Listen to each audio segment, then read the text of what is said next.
morning dear students. As per the previous lecture is considered, already we are starting the chapter number 5, that one is the gravitation here.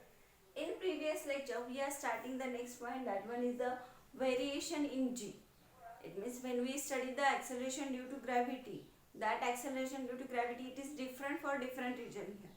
Different region means when we are going away from the earth here, when we are going at the maximum height from the earth surface, then we get the different value of g.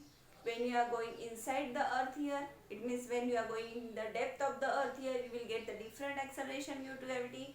Already these two parts we are studying on the last topic here. Now today we are going to start the third topic, that one is related with the variation in g, that is the variation in g with latitude and rotation of the earth here. And one point is remaining, that one is depending upon the shape, what is the change in its acceleration due to gravity. Dear friends, last topic मध्ये आपण बघितलं आहे की variation in जी. जी म्हणजे काय, acceleration due to gravity. मग ही acceleration due to gravity g आहे ती जर तुम्ही मॅक्झिमम हाईट वरती गेला तर डिफरंट आहे, डेप्थ मध्ये गेल्या अर्थच्या तिथे डिफरंट आहे, अर्थच्या रोटेशन प्रमाणे डिफरंट आहे आणि अर्थच्या शेप प्रमाणे पण डिफरंट आहे. तर आपण अर्थ सरफेस पासून एका मॅक्झिमम हाईट वरती गेल्यानंतर ॲक्सेलरेशन ड्यू टू ग्रॅव्हिटी कशी काढायची तो पॉइंट बघितलेला आहे. In the first, variation in g with height here. Then second one is the altitude. In the altitude we have studied when we go more from the maximum height, what is the acceleration due to gravity here. Then second one we study on the last topic here, that is the variation in g with respect to the depth here. It means when you are going inside the earth here, what will be the its acceleration due to gravity. That is also we see on the last lecture here. Now today we are taking the latitude here. म्हणजे अर्थच्या rotation प्रमाणे acceleration due to gravity कशी change होते ते आपण ह्या topic मध्ये बघणार आहे. So then our next point is the variation in g with latitude and rotation of the earth. आता हा व्हेरिएशन इन जी जर हा पॉइंट कन्सिडर केला तर ह्या पॉइंट मध्ये आपण विथ रिस्पेक्ट टू चार आपण विथ रिस्पेक्ट टू अल्टिट्यूड म्हणजे हाईट वर depend, with respect to depth, with respect to latitude and with respect to shape we get the four values of the g. तर आपण altitude आणि डेप्थचे formulas already बघितलेले आहे. आता आपण कशाशी बघणार आहे, अल्टिट्यूडशी रिलेटेड. अल्टिट्यूड वरून म्हणजे जर रोटेशन झालं अर्थचं तर कसा चेंज होतं ॲक्सेलरेशन ड्यू टू ग्रॅव्हिटी मध्ये ते आपण ह्या लेक्चरला बघणार आहे. तर variation in g with latitude. आता हे जे चार पॉइंट्स आहेत, altitude, depth, latitude and shape of the earth, या चार पॉइंट पैकी एक किंवा दोन टॉपिक कंपल्सरी तुम्हाला एक्झामला विचारणार असणार. What is the variation in g with respect to altitude, what is the variation in g with respect to depth, what is the variation in g with respect to latitude, what is the variation in g with the shape here. So all these 4 points are very very important here. Okay, so we will start the today's lecture here. So variation in g with latitude and rotation of earth here. आता variation in जी म्हणजे आपण काय, जी म्हणजे काय, acceleration due to gravity. काय study करतोय आपण, gravitation. Gravitation म्हणजे काय, ग्रॅव्हिटेशन म्हणजे गुरुत्वाकर्षण. गुरुत्वाकर्षण, ग्रॅव्हिटेशन म्हणजे सेंटर आणि अट्रॅक्शन म्हणजे सेंटर पॉइंटला जेव्हा त्याचं अट्रॅक्शन असतं तेव्हा त्याच्याशी रिलेटेड डिफरंट कन्सेप्ट जे आहेत ते आपण ह्या चॅप्टरमध्ये बघतोय. आणि तुम्ही जे नॉर्मल यूज करतातच आहात, जी म्हणजे काय, ॲक्सेलरेशन ड्यू टू ग्रॅव्हिटी. मग त्याचेच फॅक्टर्स आपण बघतोय, त्याच्यामध्ये चेंज कसा होऊ शकतो. जसं आपण म्हणतोय की एका पर्टिक्युलर हाईटला गेल्यानंतर तिथे ॲक्सेलरेशन ड्यू टू ग्रॅव्हिटी 0 असते. का 0 असते ते आपण लास्ट लेक्चरला बघितलं. फॉर्म्युल्यावरून जर आपण h is equals to maximum ठेवलं तर तिथे तुम्हाला g ची व्हॅल्यू काय भेटते, 0. जर तुम्ही at the centre of the earth म्हणजे एका प्रॉपर डेप्थला गेलात तिथे सुद्धा ॲक्सेलरेशन ड्यू टू ग्रॅव्हिटी 0 आहे.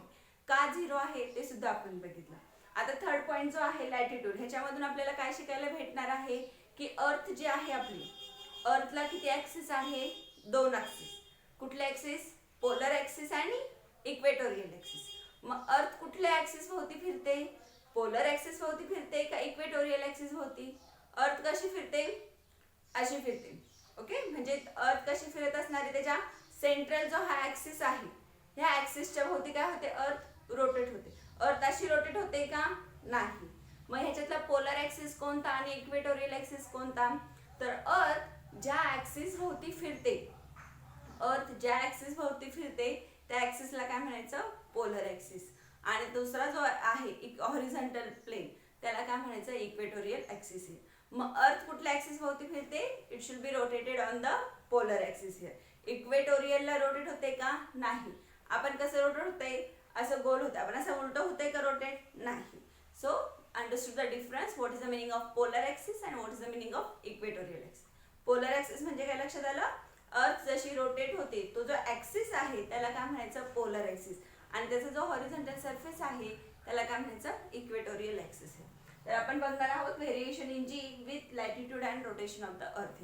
म्हणजे अर्थ रोटेट झाल्यानंतर ॲक्सेलरेशन ड्यू टू ग्रॅव्हिटी मध्ये चेंज होतो का, होत असेल तर काय चेंज होतो, पोलर ॲक्सिसला ग्रॅव्हिटेशन जास्त आहे की इक्वेटोरियल ॲक्सिसला जास्त ॲक्सेलरेशन आहे, ते आपण ह्या टॉपिक मध्ये बघणार आहे. So first we see what is the meaning of latitude here. मग आता लॅटिट्यूड म्हणजे काय, variation in g with latitude. What is the meaning of latitude. Latitude, it is the angle made by radius vector of any point from center of the earth with equatorial plane here. Latitude म्हणजे काय, angle. जसं आपण altitude म्हणजे काय, height म्हणत होतो. Depth म्हणजे काय, इनसाइड द अर्थ हिअर. तसंच लॅटिट्यूड म्हणजे काय, it is the angle. Latitude म्हणजे काय, जेव्हा अर्थ काय होते, रोटेट होते. मग अर्थ जेव्हा रोटेट होत असेल तेव्हा ती त्याच्या सेंटरला काय करत असणार आहे, रेडियस वेक्टर फॉर्म करते. अर्थ जेव्हा रोटेट होते काय फॉर्म करते, रेडियस वेक्टर. मग रेडियस वेक्टर सेंटरला काय फॉर्म करते, it should be forms the angle and that angle it is nothing but the latitude. Latitude म्हणजे काय, latitude it is the angle made by radius vector of any point from centre of earth with equatorial plane. मग आता equatorial plane म्हणजे काय, suppose this one is the earth. हे काय आहे, अर्थ. So as per this earth is consider, अर्थ ज्या पॉइंट होती, ज्या ऍक्सिस होती रोटेट होते त्या ऍक्सिसला काय म्हणायचं, polar axis. So this one is the polar axis. म्हणजे अर्थ जी आहे ती कशी रोटेट होते, अशी गोल रोटेट होते. आणि हा जो आहे पोलर ऍक्सिस त्याच्या हॉरिझॉन्टल सरफेस जो आहे, आता हा जर पोलर ऍक्सिस असेल तर हा कुठला असणार आहे, equatorial axis here. This one is the equatorial axis here and this E it is the point on this equator here and this O it is nothing but the center of the earth here. लक्षात येते का, this one is the polar axis, this one is the equatorial axis and this one is the center of the earth here. Now as this one is the earth, या अर्थ वरती काय करते आपण, एखादा ऑब्जेक्ट कन्सिडर करते किंवा एखादी बॉडी कन्सिडर करते. कुठेही कन्सिडर करू शकते. सपोज इथे कन्सिडर केली at the point P.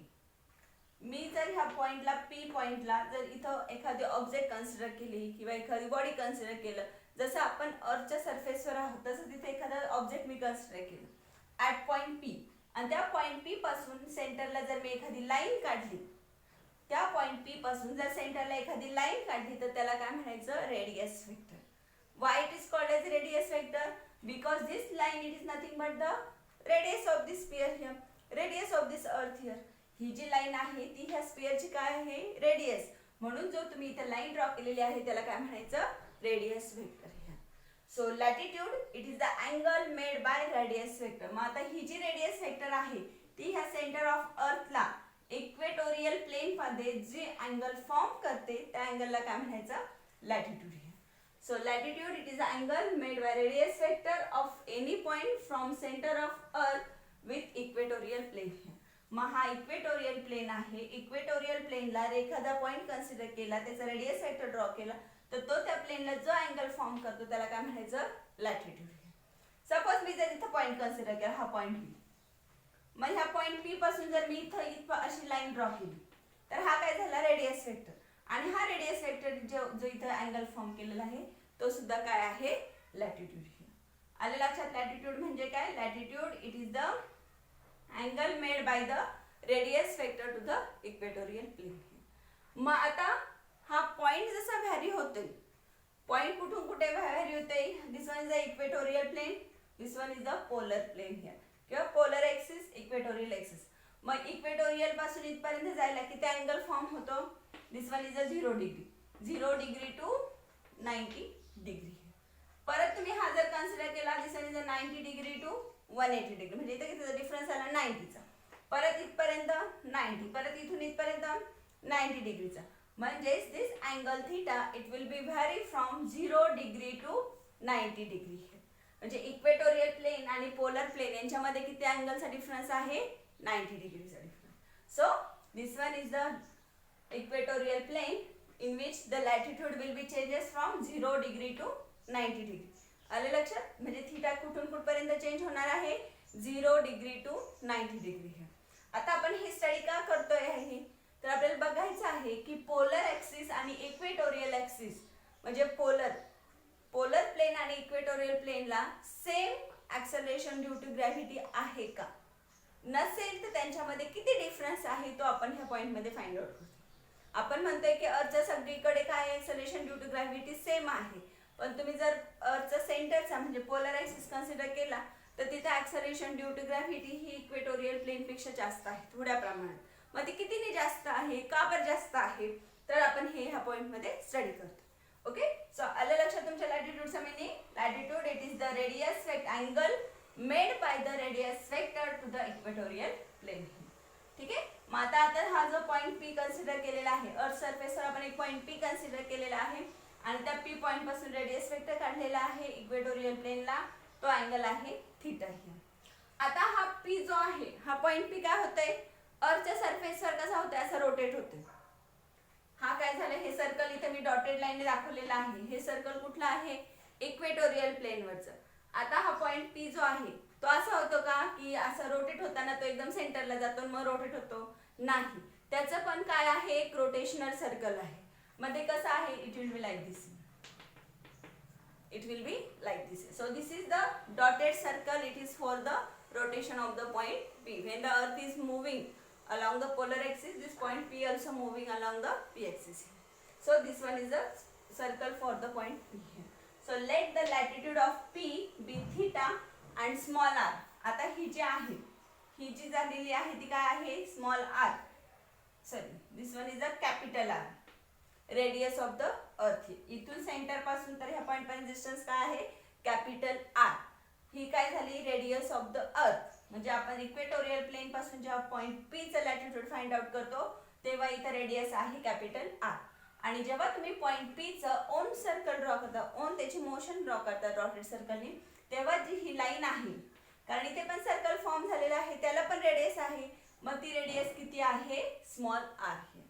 So at the point P, the latitude be theta and r is the radius. मग आता इथे हा अँगल थीटा फॉर्म होतोय. तुम्ही जेव्हा इथे सर्कल ड्रॉ करता तेव्हा इथे पण अँगल फॉर्म होतो विथ क्रम कोम. जर तुम्ही इथे ही लाईन कन्सिडर केली तर हा अँगल आणि हा अँगल काय झालं सेम. म्हणून हा जो अँगल फॉर्म झालेला आहे त्याला सुद्धा तुम्ही काय म्हणू शकता latitude of the point P. मग आता इथे काय झालंय हा अँगल लॅटिट्यूड थीटा, हा पण अँगल आहे लॅटिट्यूड थीटा. ह्या सर्कलची रेडियस आहे स्मॉल r, या मोठ्या सर्कलची रेडियस आहे capital R. Okay. So let the latitude of P be theta and r here. म्हणजे हा पॉइंट पी ची लॅटिट्यूड किती आहे थीटा आणि रेडियस ऑफ द सर्कल किती आहे r. Then P O dash it is equals to r here. O dash काय आहे it is the centre of the circle. हा पॉइंट पी जेव्हा रोटेट होते अर्थ सरफेसवर तेव्हा त्याचा सेंट्रल पॉइंट कुठला आहे ओ डॅश. आणि ओ काय आहे it is the centre of the earth. O काय आहे सेंटर ऑफ द अर्थ आणि ओ डॅश काय आहे it is the centre of the point P here. So P O dash is equals to r. मग त्या सर्कलची रेडियस किती आहे small r. Angle E O P is equals to theta. आता हा जो अँगल आहे इक्वेटोरियल प्लेन ओ पी हा अँगल किती आहे थीटा. आपण बघितलं लॅटिट्यूडच्या डेफिनेशन मध्ये. मग जर हा अँगल थीटा असेल तर ऑब्विसली हा अँगल सुद्धा काय असणार आहे थीटा. म्हणून angle O P O dash is equals to theta. O P O dash this angle is equals to theta. आलं लक्षात काय काय लिहिलंय. पण पॉइंट पी कन्सिडर केला त्या पॉइंट पी ला एक सर्कल ड्रॉ केलेला आहे त्याची रेडियस लिहिली स्मॉल आर, अँगल आहे त्याचा थीटा. ओके. आता हा जो ट्रायंगल आहे in triangle O P O dash, in triangle O P O dash here cos theta is equals to p o dash is equals to r upon r. आता हा जो triangle आहे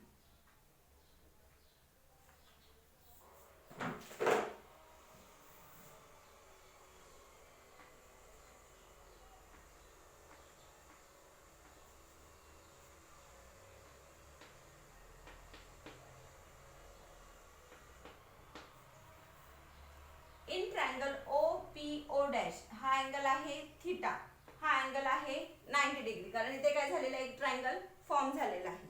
so in this triangle OPO dash इथे काय झालं, angle theta 90 degree, म्हणजे तुम्ही इथे कोसाइन रूल वापरू शकता. So in this triangle if you are taking the cos of theta, जर तुम्ही ह्या ट्रायंगल मध्ये कॉस ऑफ थिटा घेतला तर काय येते, कॉस ऑफ थिटा. ऑलरेडी तुम्ही हे फॉर्म्युले स्टडी केलेलेच आहात, 10th मध्ये पण केलेले आहे आणि मॅथ्स मध्ये पण करणार आहात. तर cos theta is equals to काय आहे, हा जो अँगल आहे त्याच्या कोणालगतची बाजू डिवायडेड बाय करणे आहे, adjacent side divided by hypotenuse. So due to this theta, if you are taking the cos of theta here, then this cos of theta is equals to PO dash. PO dash काय आहे, ह्या अँगलची PO dash, it is the intersect here. PO dash काय आहे, adjacent side of this angle here. ह्या अँगलची adjacent side जी आहे ती काय आहे, PO dash here. So PO dash, it is the adjacent side divided by hypotenuse means OP here. So PO dash divided by PO here. Now we know this PO dash is equals to small r. It is the radius of the circle for the point P here. And this OP, it is nothing but the radius of the center of the earth, from the center of the earth here. So r divided by r here. So from this you will get the value of the r. R is equals to r upon cos theta. आला लक्षात, r ची value काय आलेली आहे, r cos theta. Difference काय आहे दोघांमध्ये, capital R it is the radius of the earth आणि small r it is the radius of the circle which is drawn on the point P. तर आता आपण इथे काय केली, r ची व्हॅल्यू काढली. r ची व्हॅल्यू काढल्यानंतर आपण हा पॉइंट काय P काय केलेला आहे, तो काय होते, मूव्ह होते. जशी जशी अर्थ रोटेट होते तो पॉइंट P काय होते, मूव्ह होते circularly on the surface of the earth. मग तो पॉइंट P जेव्हा मूव्ह होते म्हणजेच काय, त्याला व्हेलॉसिटी आहे. पॉइंट P मूव्ह होते म्हणजेच काय, त्याला व्हेलॉसिटी आहे. मग तो पॉइंट P असा पडतो का, किंवा ती बॉडी जी आहे ती खाली पडते का, नाही. मग ती अशी सर्क्युलरली कशामुळे रोटेट होते, because due to the centripetal force. तुम्ही सेंट्रिपेटल फोर्स म्हणजे काय लास्ट टॉपिक मध्ये सांगितलं, centripetal force it is directed towards the centre of the earth, ज्याच्यामुळे काय होतंय, सर्क्युलरली मूव्ह होते कुठला ऑब्जेक्ट, तो खाली पडत नाही. मग आता सेंट्रिपेटल फोर्स इथे ऍक्ट होते, त्याच्यामुळे हा पॉइंट P काय आहे, सर्क्युलरली मूव्ह होते. मग आता सेंट्रिपेटल फोर्स आहे म्हणजेच काय, ते तो जो बॉडी आहे ती काय होते, रोटेट होते विथ द व्हेलॉसिटी. जेव्हा रोटेशन असेल तेव्हा त्या पार्टिकलची व्हेलॉसिटी असते angular velocity omega. So this point P it is moving with the velocity omega here. जेव्हा ती स्ट्रेट लाईन मध्ये व्हेलॉसिटी असेल, एखादा ऑब्जेक्ट स्ट्रेट लाईन मध्ये जात असेल त्याला म्हणायचं लिनियर व्हेलॉसिटी, आणि एखादा ऑब्जेक्ट जर रोटेट होत असेल तर त्याला काय म्हणायचं, angular velocity. So when this point is moving on the earth surface here, it will be having the velocity angular velocity omega. मग आता जर ती बॉडी रोटेट होत असेल अँग्युलर व्हेलॉसिटी ओमेगाने, सेंट्रिपेटल फोर्सने जर ती सर्क्युलरली मूव्ह होत असेल, तर ऑब्विसली त्या बॉडीला काय असणार आहे, centripetal acceleration. What is the meaning of acceleration? Acceleration it is nothing but the rate of change of velocity with respect to time. Centripetal acceleration it is nothing but it is the rate of change of velocity with the time here. आला acceleration चा meaning. आता आपण काय केलं, point P velocity बघितली त्याची omega. आता आपण काय फाइंड आउट करणार आहे, पॉइंट P ला त्याचा सेंट्रिपेटल ॲक्सेलरेशन. ॲक्सेलरेशन म्हणजे काय, एखादी बॉडी जर मूव्ह होत असेल, ॲक्सेलरेट होत असेल तर त्याचं ॲक्सेलरेशन. मग ते सेंट्रिपेटल ॲक्सेलरेशन जर काढायचं ठरलं रोटेशनसाठी तर त्याचा फॉर्म्युला आहे, तुम्ही थर्ड चॅप्टर मध्ये हा फॉर्म्युला शिकणारच आहात. Centripetal acceleration it is given by the formula A is equals to r omega square. This is the basic formula for the centripetal acceleration. A is equals to r omega square. r म्हणजे काय आहे, जिथे circular motion होते त्याची radius ती किती आहे r, आणि व्हेलॉसिटी कोणत्या व्हेलॉसिटीने मूव्ह होते ती body omega. So r omega square. आता ऑलरेडी आपण इथे ट्रायंगुलर फॉर्म मध्ये कोसाइन रूल वापरून r फाइंड आउट केलेला आहे.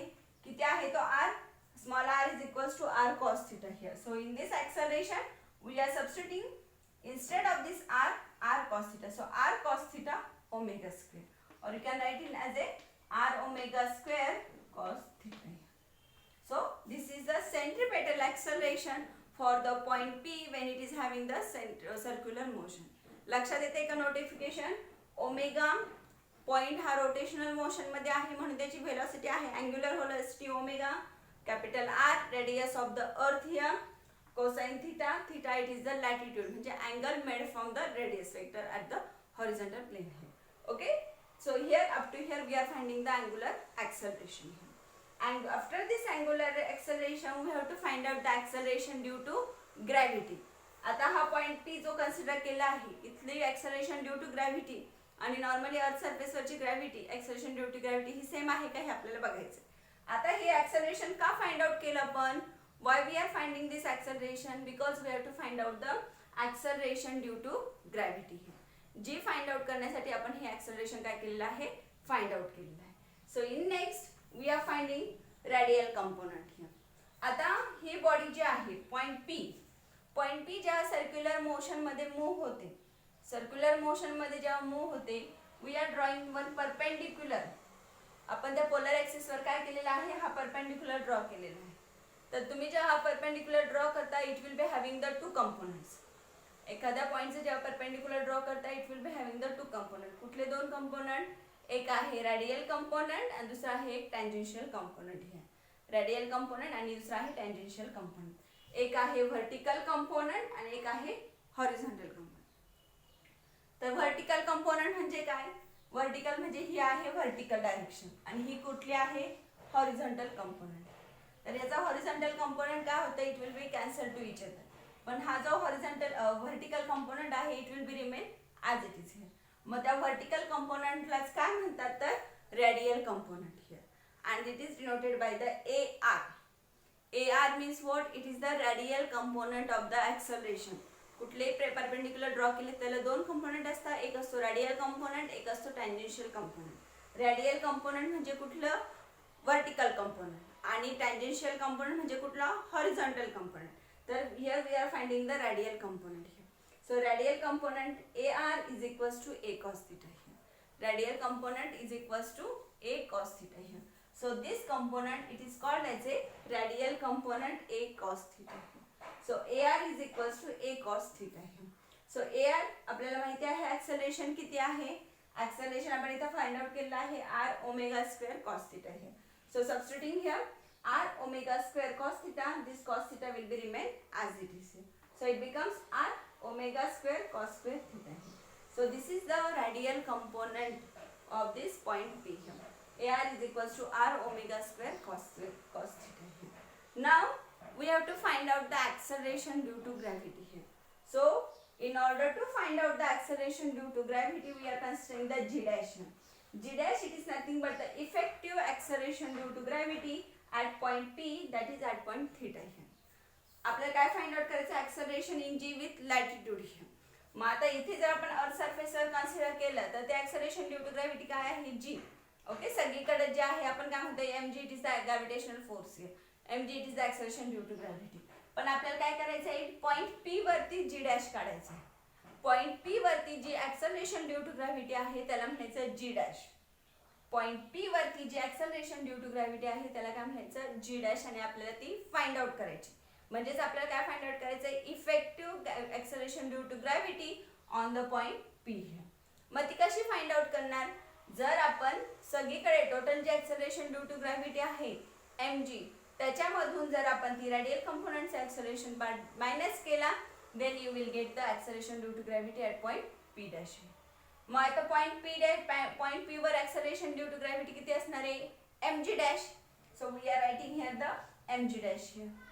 त्याच्यानंतर total acceleration due to gravity किती आहे?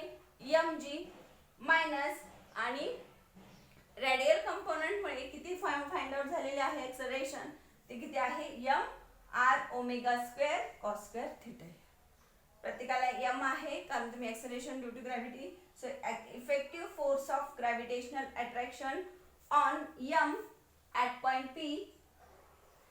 Effective force of gravitational attraction on m at point P here. म्हणजे ह्या पॉइंट P वरती किती ग्रॅव्हिटेशनल फोर्स आहे ते तुम्हाला फाइंड आउट करायचं आहे. ग्रॅव्हिटेशनल फोर्सचा फॉर्म्युला आहे mg at point P it is the mg dash. Total gravitational force it is the mg due to the acceleration radial component it is the m r omega square cos square theta. So m will be cancelled everywhere and you will get the effective acceleration due to gravity, it is the g dash is equals to g minus r omega square cos square theta. G dash is equals to g minus r omega square cos square theta. This is the effective. This is the effective acceleration due to gravity at the latitude. It means when it will make some angle theta, at that time it will be having the effective acceleration due to gravity with the latitude. It is the g dash is equals to g minus r omega square cos square theta. हा formula फार important आहे. या फॉर्म्युल्यावरून तुमच्या लक्षात येईल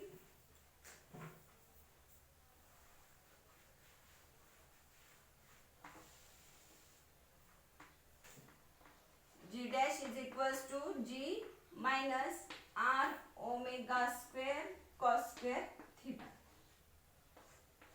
ही आहे final expression for the acceleration due to gravity. ह्याच्यावरून तुम्ही लक्षात येईल की g dash is equals to g minus r omega square cos square theta आहे.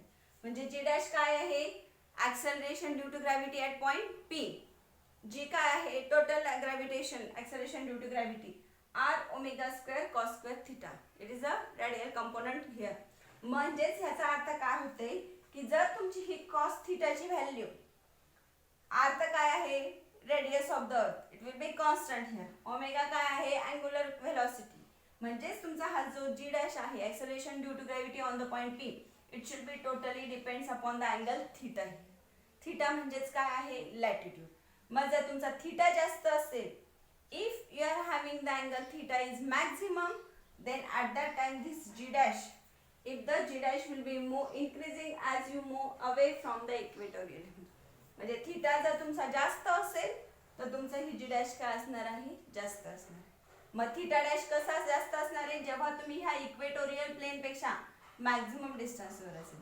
म्हणजे जेव्हा तुम्ही इक्वेटोरियल प्लेन पेक्षा जास्त अँगल फॉर्म करता, जास्त लॅटिट्यूड असेल, at that time the g dash will be maximum. आले लक्षात? So this is the acceleration due to gravity with the g here. Now depending upon the value of theta, there are two important cases here. Depending upon the value of theta, there are two important cases here. When the angle theta is equals to 0 and when the angle theta is equals to 90, what is the change in the g here, g dash here. So we'll see the what are the special cases for the acceleration due to gravity here. Okay.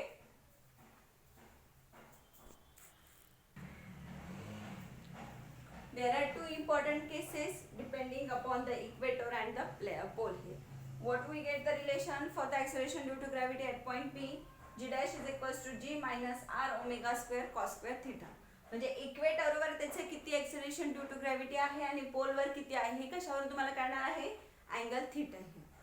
Equator म्हणजे this point and pole means this point. Pole म्हणजे काय? अर्थ ज्या axis भोवती rotate होते ते axis. आता पहिली स्पेशल केस आहे at equator.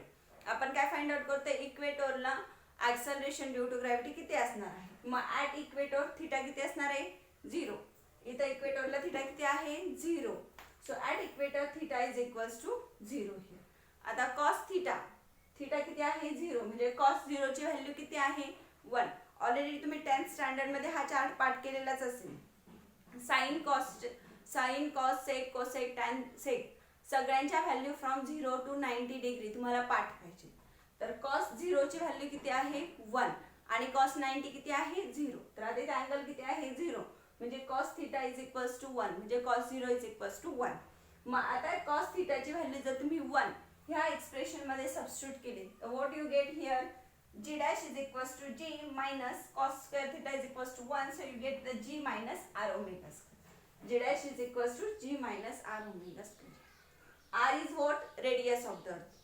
G is what? Acceleration due to gravity 9.8 meter per second. Omega is what? Angular velocity. मग त्या angular velocity कशी फाइंड आउट करायची? by using the formula omega is equals to 2 pi upon t. हा formula आहे angular velocity. 2 पाय म्हणजे constant आहे, त्याची व्हॅल्यू आहे 3.14. टी म्हणजे काय? Time duration to complete the one revolution. Earth साठी किती आहे? 24 hours. So it is 24 for the one day. It will be having the 24 hours. 1 hour it will be having the 60 minutes. 60 minutes, 1 minute is having the 60 seconds. So this omega is equals to 2 into 3.14 divided by 24 एका दिवसामध्ये 24 तास multiplied by एका तासाला 60 minute आणि एका मिनिटाला 60 second. याच्यावरून तुम्ही ओमेगाची व्हॅल्यू फाइंड आउट करू शकता. That will be 7.275 into 10⁻⁵. आलं लक्षात? ही आहे ओमेगाची व्हॅल्यू. मग जर तुम्ही ओमेगाची व्हॅल्यू ह्या फॉर्म्युल्यामध्ये सबस्टिट्यूट केली, ओमेगा आरची व्हॅल्यू आहे 6378 ही रेडियस ऑफ द अर्थ. ती जर तुम्ही ओमेगाला ह्या व्हॅल्यूला मल्टिप्लाय केलं तर you will get the g minus g dash is equals to 0.03386 metre per second square. म्हणजेच ॲट द इक्वेटर म्हणजे at this point here on this axis here acceleration due to gravity मध्ये किती difference असणार आहे? 0.003. इतक्या प्रमाणात acceleration due to gravity ह्या point पेक्षा काय असणार आहे? कमी असणार आहे. Acceleration due to gravity g minus g dash is equals to 0.03386 metre per second square. Then next case at poles. At poles म्हणजे काय? ह्या पॉइंटला ॲट पोल्स थिटा किती आहे? 0 पासून 90 पर्यंत. म्हणजे थिटा इज इक्वल्स टू काय आहे? 90 डिग्री. कॉस 90 किती आहे? 0. म्हणून g dash is equals to g minus r omega square cos theta. Cos थिटाची व्हॅल्यू किती आहे? 0. म्हणजे ही टर्म काय होऊन जाणार आहे? Cancel. So what you get here? g dash is equals to g. म्हणजे जर अँगल ॲट पोल 90 डिग्री असेल, जर लॅटिट्यूड हे 90 डिग्री असेल, तर तिथं त्या पॉइंटला ॲक्सलरेशन ड्यू टू ग्रॅव्हिटी काय असणार आहे? हे सेम. ती किती आहे? 9.8 मीटर पर सेकंड. मग ती का चेंज होत नाही? कारण अर्थ काय आहे? पोलर ॲक्सिसला काय होते? रोटेट होते. म्हणजे पोलर ॲक्सिस वरचे पॉइंट रोटेट होत आहे का? नाही. It will be remain as it is. Therefore, the acceleration due to gravity on the polar axis it should be the same here, and the acceleration due to gravity on the equatorial plane having the difference that is a 0.033. So this is the theory regarding with the variation in g with latitude and rotation of earth here. Okay, so we have to remember this formula. G dash is equals to g minus r omega square cos square theta. From this you will get the two cases for equator and for the poles here. In MCQ purpose you will ask this question here. What is the acceleration due to gravity on the polar axis? What is the acceleration due to gravity on the equatorial axis? So you should remember this relation. On the polar axis g dash is equals to g, and on equator that difference is 0.033 here. Okay, so one point is remaining from the variation in g. That one is the shape of the earth here. Depending upon the shape of the earth, how the g will be changes. Okay.